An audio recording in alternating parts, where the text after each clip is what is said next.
Bu Guru, di bawah sini sakit sekali. Saat Tari yang berusia 9 tahun, mengatakannya dengan suara gemetar, aku langsung menghentikan segalanya. Bapak, masuk ke kamar setiap malam dan membuatku kesakitan. Saat itu, jantungku seolah berhenti berdetak. Sebagai guru sekolah dasar, berusia 28 tahun yang baru, memasuki tahun kedua mengajar, situasi seperti ini adalah yang pertama bagiku. Pagi hari Senin yang diguyur hujan deras, hari yang tampak biasa itu, ternyata, adalah awal dari sebuah kenyataan yang mengerikan. Teman-teman, tolong dengarkan, kisah nyata yang kualami ini sampai akhir. Ini adalah kisah yang mempertaruhkan nyawa seorang anak. Jika kalian menekan tombol like dan subscribe sekarang, lebih banyak orang yang akan mengetahui cerita ini. Tari duduk diam di kursinya, berbeda dengan anak-anak lain. Meskipun ini akhir September dan cuaca sedang gerah-gerahnya, ia mengenakan kaos lengan panjang dan wajahnya pucat. Tari, bagaimana keadaanmu hari ini? Saat aku mendekat, Tari terkejut dan mengangkat kepalanya. Bibirnya tampak biru pucat. Aku tidak apa-apa, Bu Guru, suaranya kecil dan gemetar. Saat aku berjongkok untuk menyejajarkan pandangan, aku melihat memar di pergelangan tangan Tari. Pergelangan tanganmu kenapa? Bukan apa-apa, cuma jatuh. Tari buru-buru menurunkan lengan bajunya. Aku tidak bertanya lagi, tetapi rasa cemas mulai merayap. Selama pelajaran pun, Tari hanya diam. Saat anak-anak lain menjawab pertanyaan dengan semangat, hanya Tari yang menundukkan kepala. Dia juga hampir tidak menyentuh makan siangnya. Tari, kamu tidak makan siang? Aku tidak lapar. Setelah jam pelajaran sore selesai dan anak-anak pulang ke rumah, Tari masih duduk di kursinya. Bu, Guru. Ya, Tari, ada yang mau kamu sampaikan? Setelah lama ragu, dia berkata dengan suara pelan. Setiap malam Bapak datang ke kamarku. Bapak datang lalu, bagaimana? Bapak mengetuk pintu. Terus, bicara hal yang menyeramkan. Bicara, menyeramkan seperti apa? Katanya sekarang giliranku. Aku akan jadi seperti kakak. Dadaku sesak. Aku merasa ada yang tidak beres. Tari, kamu tahu Bapak sekarang ada di mana? Di rumah sakit. Beliau belum sadar dari koma karena kecelakaan. Aku kebingungan. Bagaimana mungkin seorang ayah yang sedang koma mendatangi kamarnya setiap malam? Bisa ceritakan pada Bu Guru soal kakakmu? Wajah Tari semakin murung. Kakak sudah hilang. Hilang? Apa maksudnya? Akhir tahun lalu, katanya tiba-tiba pergi ke kampung, tapi tidak bisa dihubungi. Kepalaku mulai pusing memikirkan situasi yang semakin rumit ini.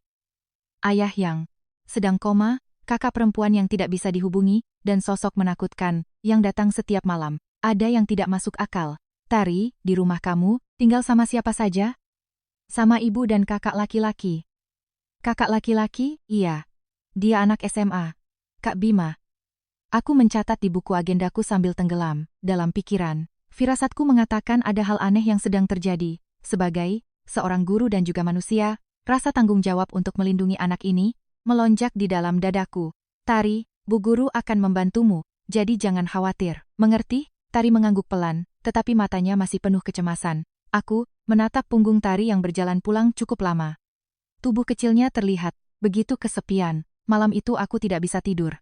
Bibir pucat Tari memar di pergelangan tangannya, dan kata-katanya, Bapak datang setiap malam, terus terngiang di kepalaku. Jelas ada sesuatu yang salah. Keesokan paginya, aku datang ke sekolah lebih awal dan mulai memeriksa catatan konseling Tari. Sambil bertekad harus mencari tahu apa yang terjadi pada anak ini, aku memeriksa berkas pribadinya dengan teliti. Di kolom hubungan keluarga, tertulis nama ayah, Hendra, ibu, Ratna, dan kakak laki-laki, Bima. Namun, ada satu hal yang janggal. Sampai tahun lalu, nama kakak perempuannya, Tiara, masih tertulis di sana, tetapi di dokumen, tahun ini nama itu telah dihapus. Apa dia pindah sekolah? Gumamku sambil mencari berkas tahun lalu. Anak bernama Tiara itu jelas ada. Namun, dia tiba-tiba menghilang. Pintu ruang guru terbuka dan kepala sekolah masuk. Beliau adalah pria berusia pertengahan 50-an dengan wajah yang tegas. Bu Fitri, sudah datang rupanya. Iya Pak, ada yang ingin saya tanyakan sedikit tentang Tari dari kelas 2. Ekspresi kepala sekolah sedikit berubah. Ada apa dengan Tari? Anak itu menunjukkan gejala yang agak aneh. Ada luka memar di tubuhnya, dan dia bilang ayahnya datang setiap malam, padahal ayahnya sedang koma. Kepala sekolah menghela napas. Keadaan keluarga itu memang agak rumit. Ayahnya kecelakaan lalu lintas beberapa bulan lalu, sepertinya anak itu syok. Tapi bagaimana Bapak menjelaskan luka memar di tubuhnya? Anak-anak terluka saat bermain itu hal biasa. Jangan bereaksi terlalu berlebihan, aku merasa ada yang janggal. Reaksi kepala sekolah terlalu terburu-buru. Lalu, bagaimana dengan anak bernama Tiara? Dia kakak perempuan Tari. Wajah kepala sekolah menegang. Anak itu pindah ke rumah kerabatnya di kampung. Ekonomi, keluarga mereka sedang sulit, tapi Tari bilang dia tidak bisa menghubungi kakaknya. Bu Fitri, nada suara kepala sekolah mengandung peringatan. Tugas utama guru adalah mengajar anak-anak. Jangan terlalu ikut campur terlalu dalam pada urusan keluarga mereka. Aku tidak bicara lagi. Namun, di dalam hati, aku bertekad akan mencari tahu kebenarannya. Saat jam pelajaran pertama dimulai, Tari masuk kelas. Ia masih mengenakan baju, lengan panjang dan wajahnya pucat. Tari, semalam tidur nyenyak. Tari, menggeleng. Dia datang lagi. Siapa? Bapak terus mengetuk pintu. Dadaku terasa sesak. Bagaimana mungkin orang yang sedang koma bisa mengetuk pintu? Saat jam istirahat siang, aku membawa Tari ke ruang konseling yang sepi. Tari, maukah kamu jujur pada Bu Guru? Apa benar yang mengetuk pintu malam-malam itu? Bapak, Tari ragu cukup lama sebelum menjawab dengan suara pelan. Aku tidak tahu pasti. Kalau dilihat di kegelapan, memang mirip Bapak suaranya. Bagaimana? Sepertinya agak berbeda. Kecurigaanku semakin membesar. Jelas ada seseorang yang mengancam Tari. Tari, kamu suka menulis buku harian? Iya, aku suka. Kalau begitu, bagaimana kalau mulai sekarang kamu menuliskan apa saja yang terjadi di buku harian? Boleh Bu Guru membacanya sesekali? Tari mengangguk. Iya, boleh. Aku memberinya sebuah buku harian yang cantik sebagai hadiah. Tuliskan semua perasaanmu di buku ini. Bu Guru pasti akan membantumu. Sore harinya, aku memutuskan untuk memantau area sekitar rumah Tari. Setelah memastikan alamatnya, aku menemukan sebuah rumah tua berhalaman yang sudah kusam. Lingkungan sekitar rumah itu berantakan dan terasa suram. Cahaya redup terlihat dari balik jendela. Sepertinya ada orang di rumah. Aku memberanikan diri untuk mencoba mengetuk pintu, tetapi tiba-tiba terdengar suara bentakan keras. Sudah kubilang jangan begini. Itu suara laki-laki. Terdengar seperti suara pemuda. Maafkan aku. Maafkan aku. Terdengar suara wanita yang gemetar. Jantungku mulai berdebar kencang. Firasatku mengatakan hal buruk sedang terjadi. Saat itu, terdengar suara lain dari dalam rumah. Kakak sudah hilang, sekarang giliranku. Itu suara Tari. Suaranya bergetar. Aku terguncang. Apa maksud giliranku? Dan kemana sebenarnya kakaknya pergi? Karena tak bisa lagi berlama-lama di depan rumah, aku bergegas pergi dari sana. Namun, dalam hati aku, yakin sesuatu yang mengerikan sedang terjadi di rumah ini. Keesokan paginya, Tari membawa buku hariannya. Bu Guru, aku sudah nulis buku harian semalam. Dengan tangan bergetar aku membuka halaman pertama. Dan aku terperanjat melihat isinya.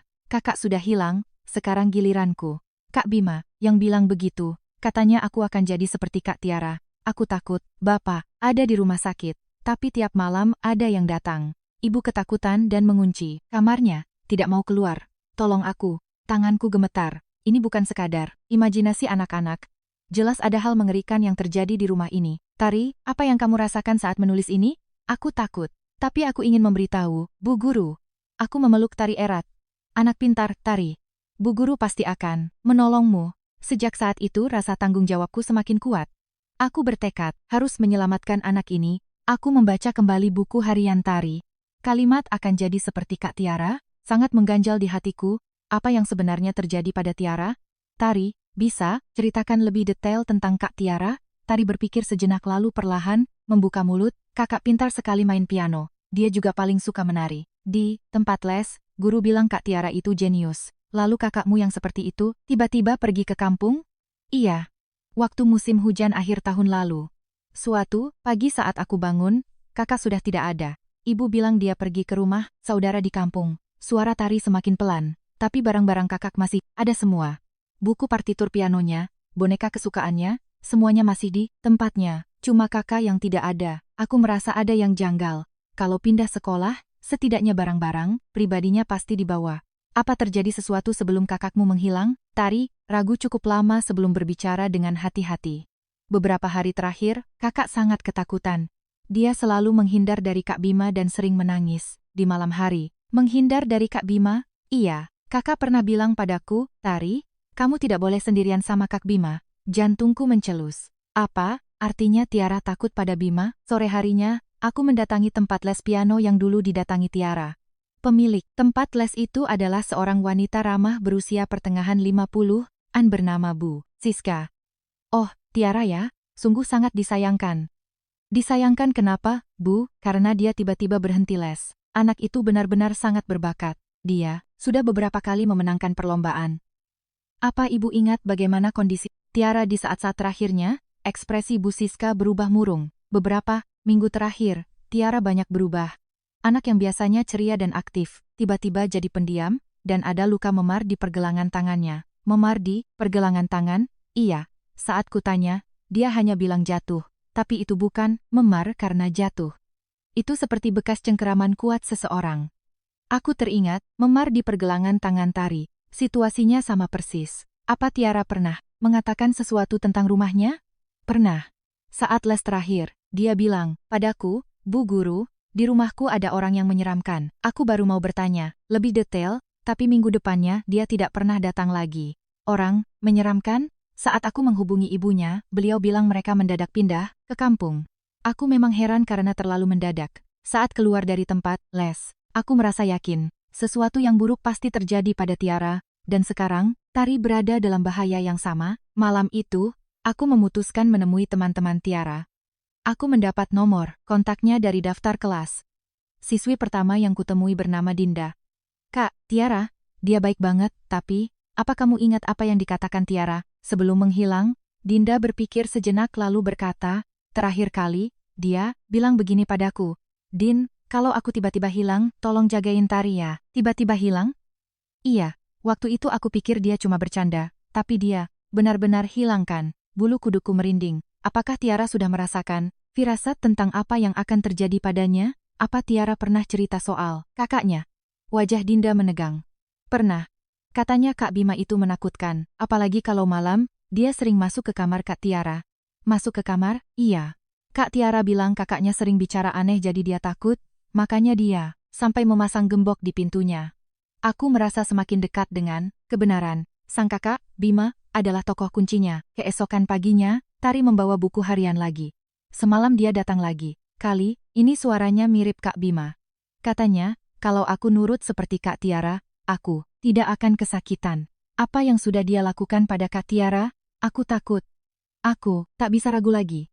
Ini adalah kasus kekerasan pada anak yang sangat jelas. Tari, apa kamu tahu apa yang dilakukan Kak Bima pada Kak Tiara? Tari menggeleng. Aku tidak tahu pasti. Tapi beberapa hari sebelum kakak hilang, dia terus menangis. Terus, aku dengar dia bertengkar hebat dengan Kak Bima. Suara, bertengkar? Iya. Kakak teriak, berhenti. Terus Kak Bima bilang, ini semua, karena kamu tidak mau nurut.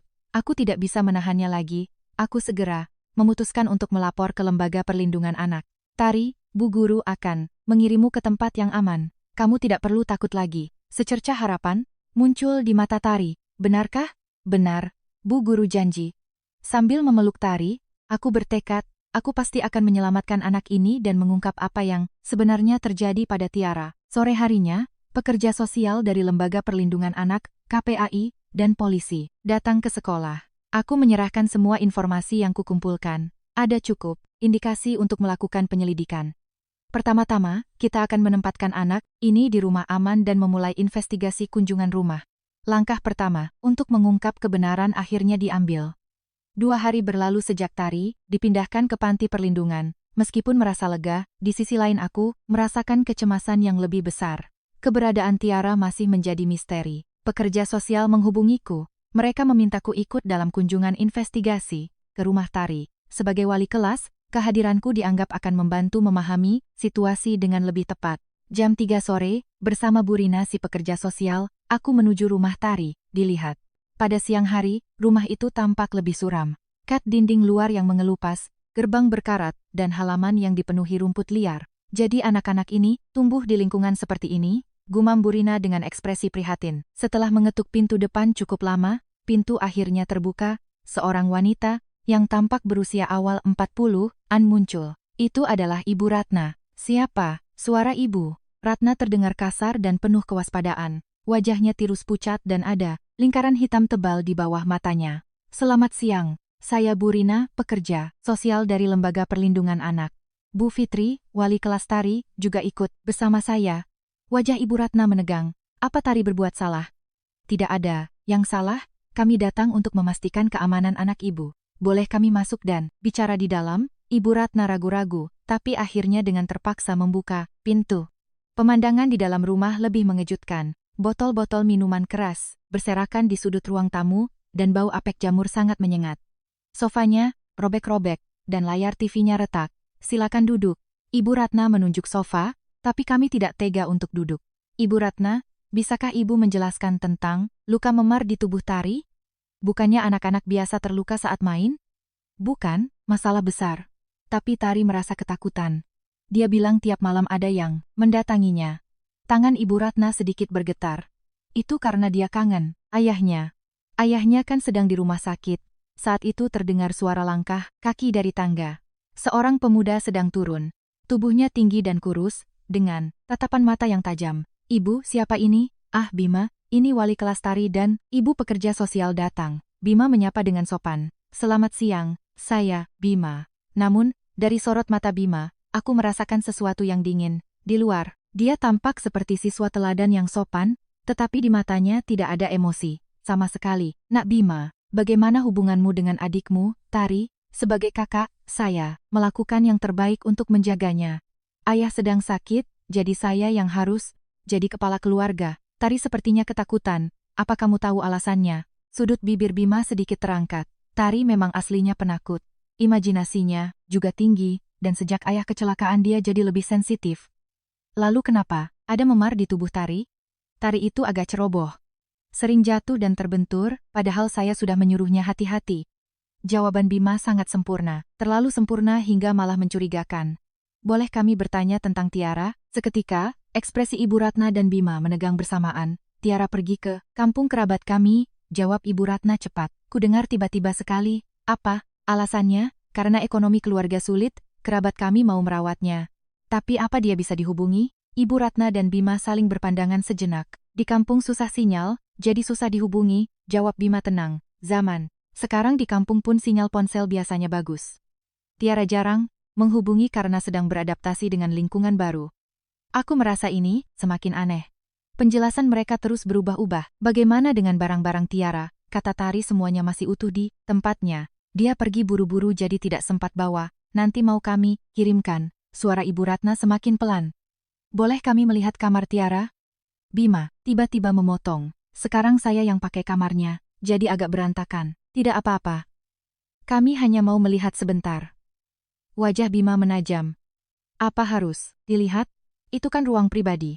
Bu Rina berkata tegas. Ini adalah investigasi resmi. Tolong kerjasamanya. Bima dengan enggan mengantar kami ke lantai 2, tempat yang tadinya kamar Tiara kini menjadi kamar Bima. Namun di sudut kamar, barang-barang anak perempuan masih tertinggal. Buku partitur piano, boneka, seragam sekolah, semuanya masih ada. Ini barang-barang Tiara? Iya, belum, sempat dibereskan. Aku memeriksa partitur pianonya. Halaman Chopin's Nocturne sedang terbuka. Di sebelah not balok, ada tulisan tangan Tiara. Tidak bisa, kutahan lagi. Setidaknya Tari harus dilindungi. Jantungku berdetak kencang. Catatan apa ini? Bima dengan cepat merebut partitur itu. Cuma coretan waktu. Dia latihan. Tapi aku melihatnya dengan jelas. Tiara sedang berjuang melawan sesuatu, dan dia berusaha melindungi Tari. Saat turun ke lantai 1, Bu Rina bertanya, apa di rumah ini ada gudang bawah tanah? Ibu Ratna terkejut. Gudang bawah tanah? Iya. Dari struktur rumahnya, sepertinya ada gudang bawah tanah. Bima tersenyum sinis. Gudang bawah tanah cuma dipakai untuk simpan barang bekas. Tidak ada yang perlu dilihat. Meskipun begitu, kami akan tetap melihatnya. Saya tidak tahu kuncinya ditaruh mana. Itu kebohongan Bima. Aku yakin. Saat keluar dari rumah, Bu Rina berkata, mereka jelas menyembunyikan sesuatu. Kita harus minta polisi melakukan penggeledahan resmi. Aku mengangguk. Sesuatu yang buruk pasti terjadi pada Tiara, dan firasatku mengatakan kebenarannya tersembunyi di gudang bawah tanah itu. Setelah seminggu tinggal di panti perlindungan, Tari mulai membuka diri. Setiap hari aku menjenguk dan mengobrol dengannya. Tari, sekarang sudah agak mendingan? Iya, Bu Guru, di sini tidak menakutkan. Kalau malam tidak ada yang datang. Wajah Tari mulai sedikit demi sedikit terlihat segar. Namun ia masih sangat mengkhawatirkan Tiara. Bu Guru, apa kita bisa menemukan Kak Tiara? Pasti ketemu, Tari. Bu Guru janji. Sore itu, Tari tiba-tiba berkata seolah mengingat sesuatu. Bu Guru, aku melupakan hal yang penting. Apa itu? Malam, sebelum Kak Tiara hilang, dia bertengkar hebat sekali dengan Kak Bima. Aku mencondongkan tubuh ke depan untuk mendengarkan lebih jelas. Bertengkar, bagaimana? Kak Tiara teriak. Cukup, jangan begini lagi. Terus Kak Bima bilang, ini semua karena kamu tidak mau nurut. Terus terdengar suara berak, seperti ada yang jatuh. Terus kakak menjerit, suara Tari mulai bergetar. Setelah itu jadi sepi. Besok paginya waktu aku bangun, kakak sudah tidak ada. Bulu kudukku merinding. Ini bukan sekadar kabur dari rumah. Tari, apa malam itu, kamu dengar suara lain? Iya, waktu subuh ada suara orang menggali tanah. Dari arah gudang bawah tanah. Suara menggali tanah? Iya, terus aku juga dengar. Suara Kak Bima seperti menyeret sesuatu. Wajahku pucat pasi.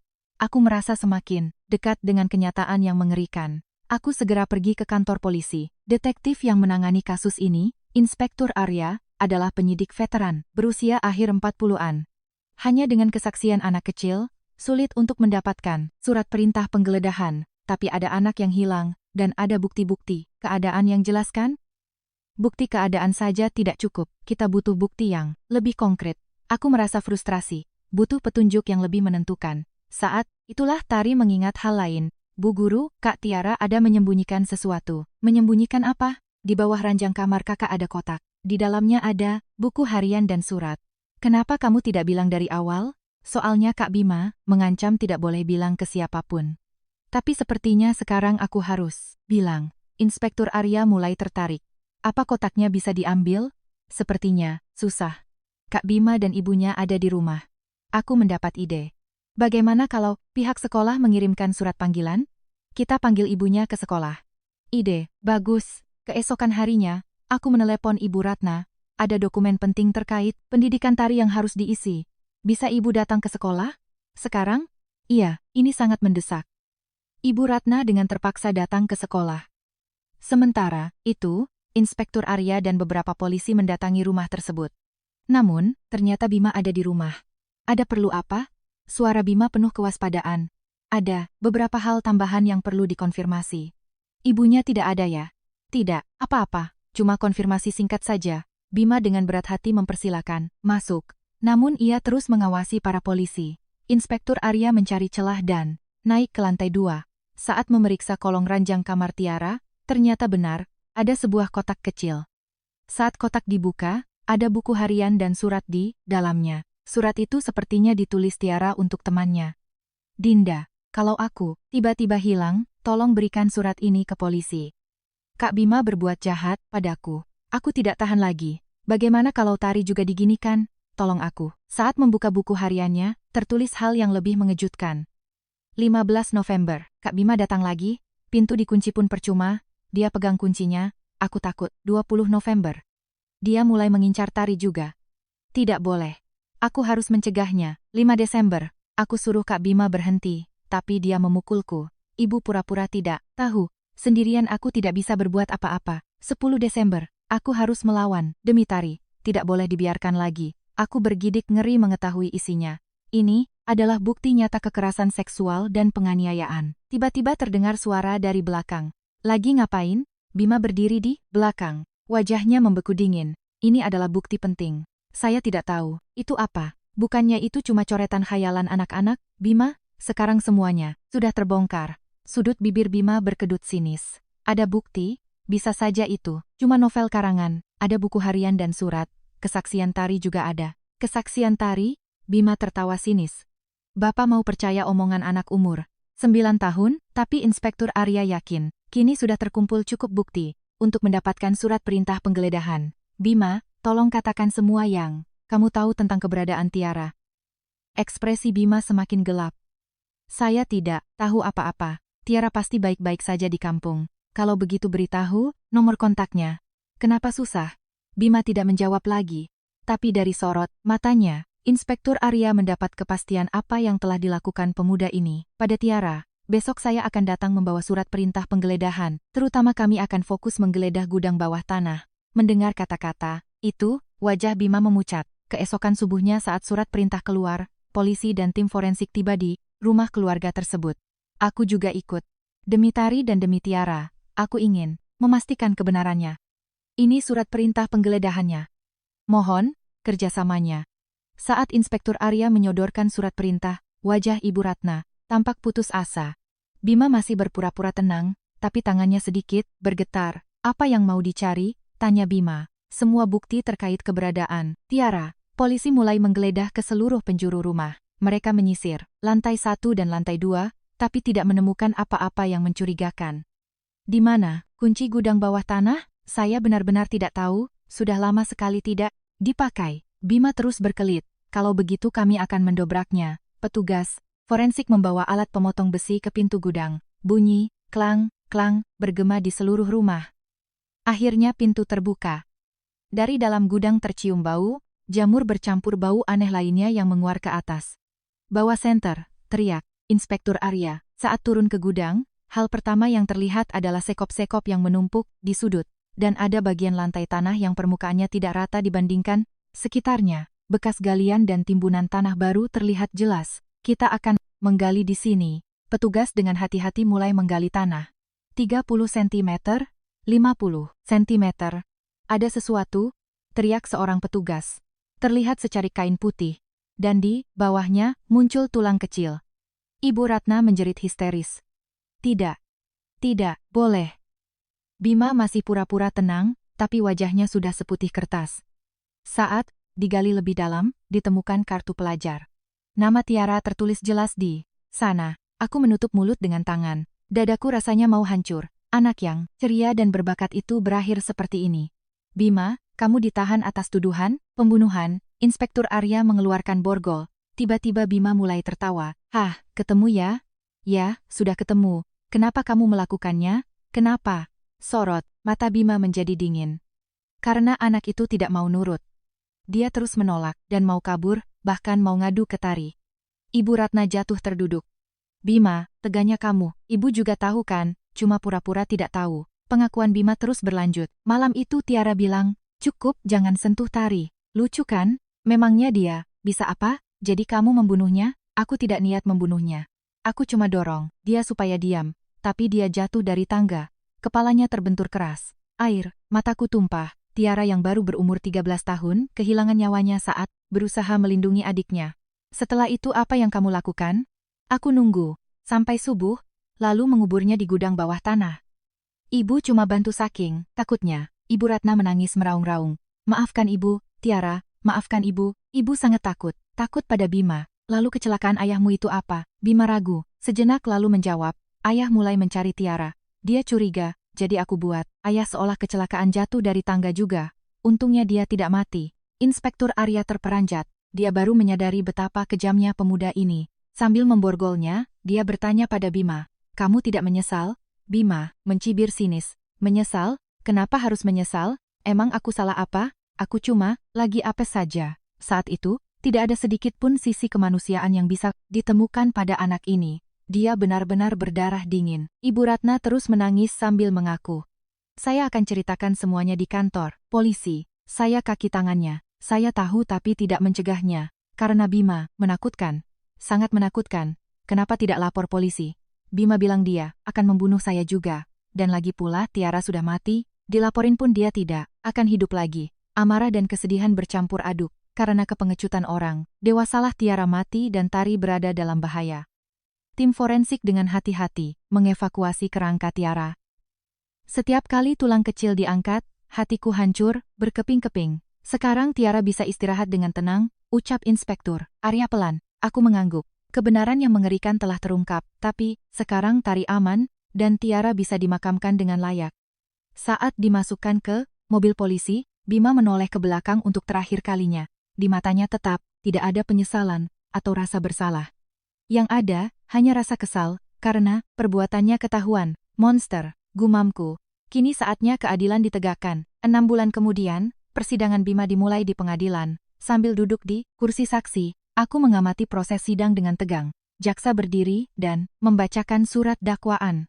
Terdakwa Bima didakwa pada 10 Desember 2025 telah membunuh adik kandungnya, Tiara, dan menyembunyikan jenazahnya. Selain itu, terdakwa juga didakwa atas kekerasan seksual berkelanjutan terhadap Tiara dan Tari, serta percobaan pembunuhan terhadap ayahnya, Hendra.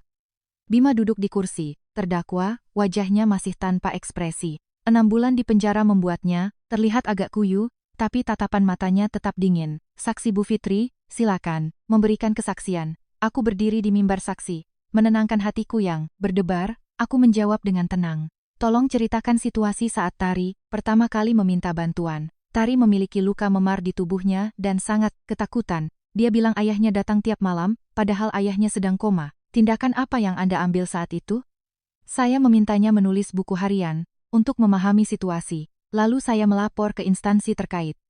Pengacara membantah. Namun, hanya dengan kesaksian anak kecil kredibilitasnya kurang, bukan? Kesaksian Tari sama persis dengan buku harian Tiara. Dan yang terpenting, kerangka Tiara telah ditemukan. Selanjutnya, Ibu Ratna naik ke kursi saksi. Dalam 6 bulan, ia berubah menjadi orang yang benar-benar berbeda. Rambutnya memutih dan berat badannya turun, drastis. Apa hubungan Anda dengan terdakwa? Dia, anak saya. Suara Ibu Ratna terdengar bergetar parah. Apa yang Anda saksikan pada malam Tiara menghilang? Saya mendengar Bima dan Tiara bertengkar hebat. Kemudian setelah terdengar bunyi benturan keras, suasananya jadi sepi. Setelah itu apa yang Anda lakukan? Ibu Ratna mulai terisak. Subuh-subuh Bima datang dan bilang, Ibu, Tiara jatuh dari tangga. Dia mati. Saya sangat ketakutan. Kenapa tidak melapor? Bima bilang dia akan membunuh saya juga. Dan dia bilang, anak yang sudah mati tidak bisa dihidupkan lagi. Ruang sidang menjadi hening. Semua orang terfokus pada kesaksian Ibu Ratna. Benarkah Anda membantu menyembunyikan jenazahnya? Iya. Bima bilang dia tidak bisa sendirian. Saya juga kaki tangannya. Saya juga harus dihukum. Ibu Ratna jatuh tersungkur, menangis. Terakhir, Bima diperiksa sebagai terdakwa. Apakah terdakwa mengakui semua dakwaan? Bima berdiri perlahan. Hanya sebagian. Bagian mana yang Anda sangkal? Pembunuhannya tidak disengaja. Itu hanya ketidaksengajaan. Jaksa membantah dengan tajam. Tapi kekerasan seksual yang terus-menerus itu disengaja, bukan? Itu kan hak saya. Kami keluarga, apa masalahnya? Pengadilan menjadi riuh. Semua orang terperanjat mendengar sikap Bima. Apa Anda juga akan mengklaim bahwa mendorong ayah Anda dari tangga itu ketidaksengajaan? Ayah terus mau mencari Tiara, jadi saya terpaksa melakukannya. Tidakkah Anda menyesal? Bima mencibir sinis. Buat apa menyesal? Emang saya salah apa? Hakim memukul palu. Sikap terdakwa sangat buruk. Harap tenang. Sebulan setelah sidang selesai, putusan dibacakan. Menjatuhkan hukuman penjara seumur hidup kepada terdakwa Bima. Ruang sidang hening. Aku menghela napas. Lega. Selain itu, menjatuhkan hukuman 3 tahun penjara kepada terdakwa Ratna atas tuduhan menyembunyikan kejahatan dan menghilangkan barang bukti. Ibu Ratna menerima putusan itu dengan tenang. Wajahnya malah terlihat lebih lega bisa dihukum. Bima yang mendengar vonisnya tidak menunjukkan reaksi berarti.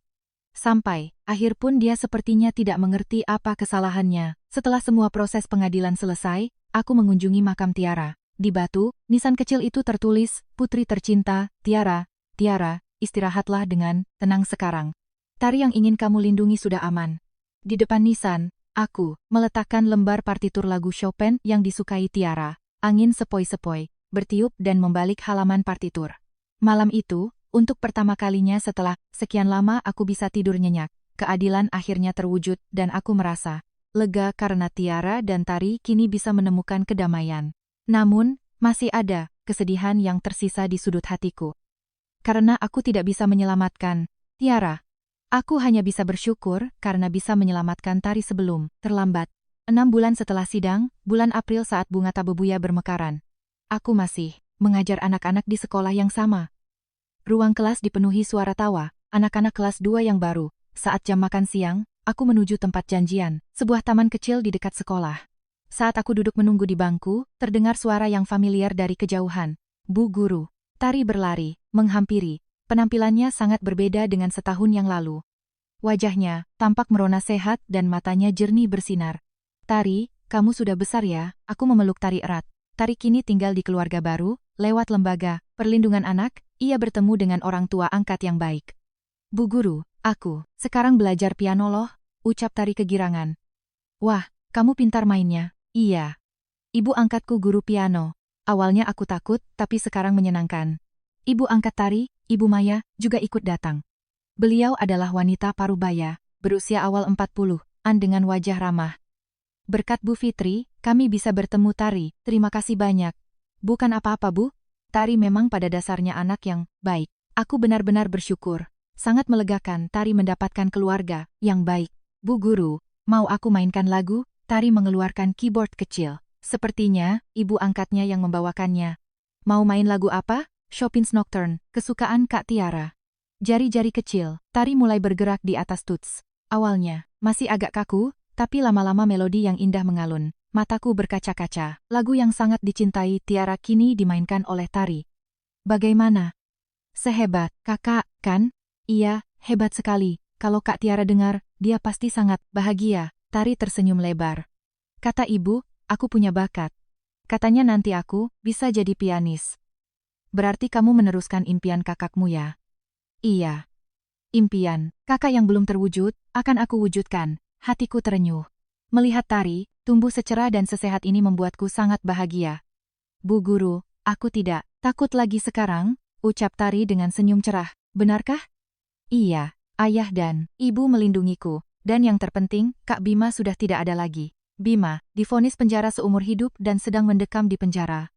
Tari kini tidak perlu takut pada siapapun lagi. Tari, kalau besar nanti kamu mau jadi orang seperti apa? Aku mau jadi seperti Bu Guru. Seperti Bu Guru? Iya.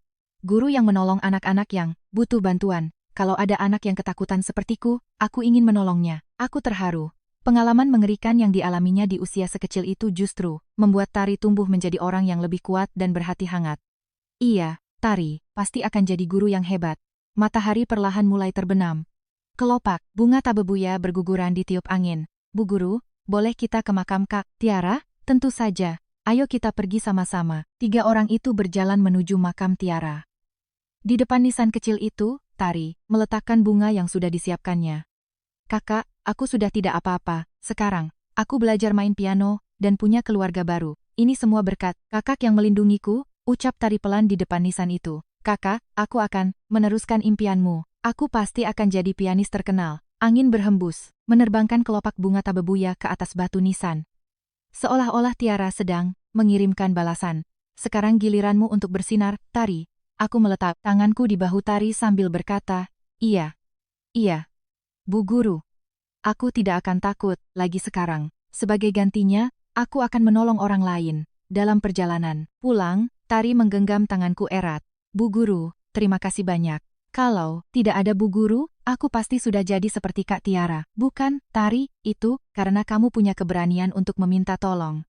Menatap Tari, aku berpikir, luka yang dialami anak ini mungkin akan membekas seumur hidupnya, tapi dia akan bangkit dari luka itu dan tumbuh menjadi orang yang lebih kuat. Dan kelak, dia akan menjadi seseorang yang melindungi orang lain seperti halnya Tiara. Rupanya, inilah yang bisa dilakukan oleh seorang guru, melindungi anak-anak dan memberi mereka harapan. Cahaya bulan menyusup dari balik jendela. Malam yang damai, malam di mana tidak ada lagi yang perlu merasa ketakutan. Beberapa tahun kemudian, Tari benar-benar mewujudkan impiannya menjadi seorang pianis, dan dia tetap terus berhubungan denganku. Terkadang, kami juga bersama-sama membantu anak-anak yang berada dalam situasi sulit. Pengorbanan Tiara tidaklah sia-sia, karena Tari hidup, tersenyum, dan terus menumbuhkan mimpinya. Dan di dalam senyuman itu, Tiara juga ikut hidup. Teman-teman, jika cerita ini bermanfaat, tolong dukung dengan memberikan like dan komentar. Laporan berani dari seorang anak dapat menyelamatkan nyawa anak lainnya. Tolong berikan lebih banyak perhatian pada anak-anak di sekitar kita. Kepedulian kecil dapat membuat perubahan yang besar.